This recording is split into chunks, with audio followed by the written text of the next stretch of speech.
Assalamualaikum warahmatullahi wabarakatuh. Yang saya hormati Bapak Novidian Natasya, Eskom MMSI, selaku dosen pengampu Sistem Basis Data. Perkenalkan, nama saya Dede Rohman, mahasiswa program studi Sistem Informasi dengan nomor induk mahasiswa 220101010144. Pada kesempatan kali ini, mohon izinkan saya untuk mempresentasikan yaitu tugas sebelum UAS. Baik, langsung saja. Tugas presentasi sistem basis data dengan bab 5, 6, dan 7. Bab 5, entitas relationship diagram atau bisa disebut dengan ERD, penyajian data dengan entity relationship. Yang pertama, entity, objek yang dapat dibedakan dalam dunia nyata, seperti entity set, kumpulan entity yang sejenis. Contoh, entity set, objek fisik, rumah, kendaraan, atau peralatan. Objek konsep bisa disebut dengan pekerjaan, perusahaan, atau rencana. Baik, lanjut. Atribut dalam ERD. Atribut karakteristik dari entity atau relationship menyediakan penjelasan detail tentang entity atau relationship dengan jenis atribut. Nilai atribut, data aktual yang disimpan dalam entity, atribut yang digunakan untuk menentukan entity secara unik. Atribut simple, atribut yang bernilai tunggal, atribut multi-value, atribut yang memiliki beberapa nilai untuk setiap entity. Atribut composite, atribut yang terdiri dari beberapa atribut lebih kecil. Atribut derivatif, atribut yang dihitung atau dihasilkan dengan atribut lain. Yang ketiga, relationship dengan definisi hubungan yang terjadi antara satu atau lebih entity, relationship, kumpulan relationship yang sejenis, derajat dari relationship. Menjelaskan jumlah entity yang berpartisipasi dalam suatu relationship. Yang keempat, cardinality, ratio constraint. Dengan definisi menjelaskan batasan jumlah keterhubungan satu entity dengan entity lainnya.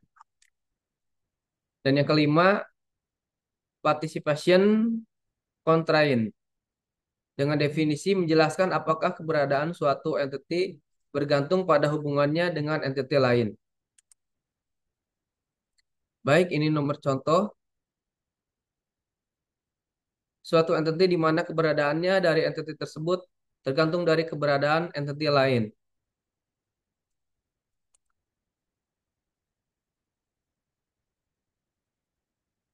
Teknik normalisasi dalam perencanaan basis data relasional. Perencanaan basis data penting untuk kebutuhan sekarang dan masa depan. Proses perencanaan. Yang pertama, perencanaan konseptual, membuat model konsep. Yang kedua, perencanaan logis, memetakan model konseptual ke model basis data. Dan yang ketiga, perancangan fisik, mengubah perancangan logis menjadi basis data fisik. Basis data. Basis data adalah kumpulan tabel atau file yang saling berelasi. Beberapa level abstraksi data. Level fisik menunjukkan cara penyimpanan data.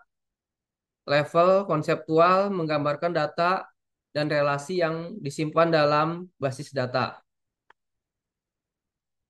Level view, pengguna dan programmer hanya mengenal struktur data.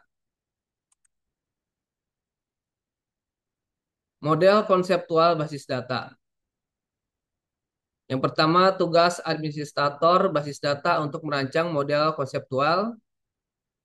Yang kedua, fokus pada struktur data dan hubungan antar file. Dan yang ketiga, model konseptual tidak tergantung pada aplikasi atau DBMS. File atribut. Kunci dalam basis data merujuk pada satu atau lebih file yang dapat mewakili suatu record. Jenis atribut pada entitas. Yang pertama, atribut sederhana tidak bisa dipecah lebih lanjut.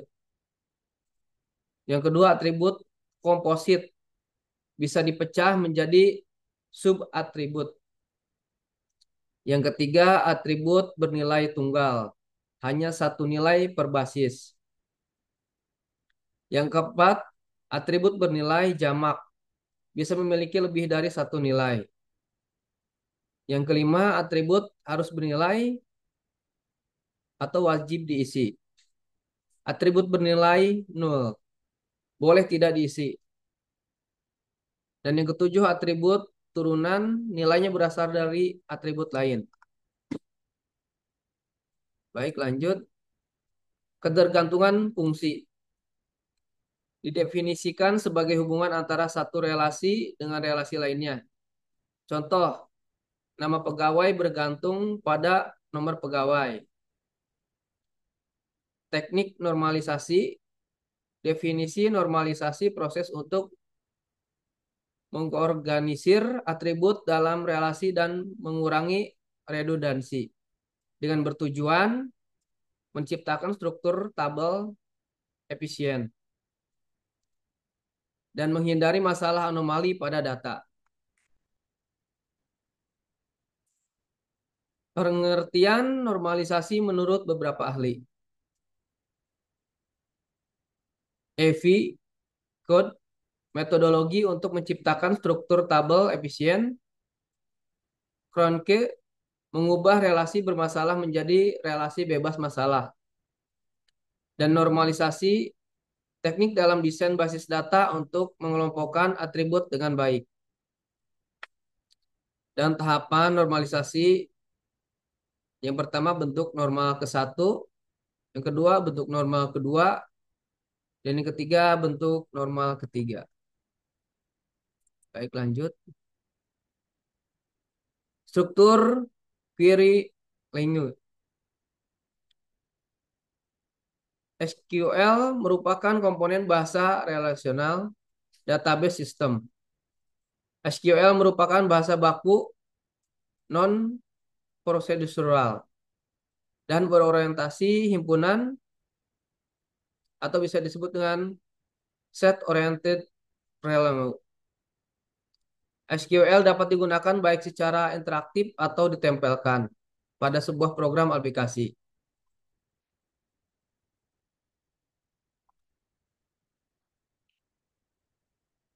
Baik, ini contohnya, contoh kasus DML, fungsi perhitungan di SQL.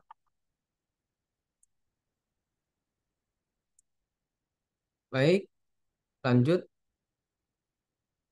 Dan ini daftar pustaka. Mohon maaf, pustaka. Mungkin ini saja yang bisa saya sampaikan. Kurang lebihnya mohon maaf. Wassalamualaikum warahmatullahi wabarakatuh.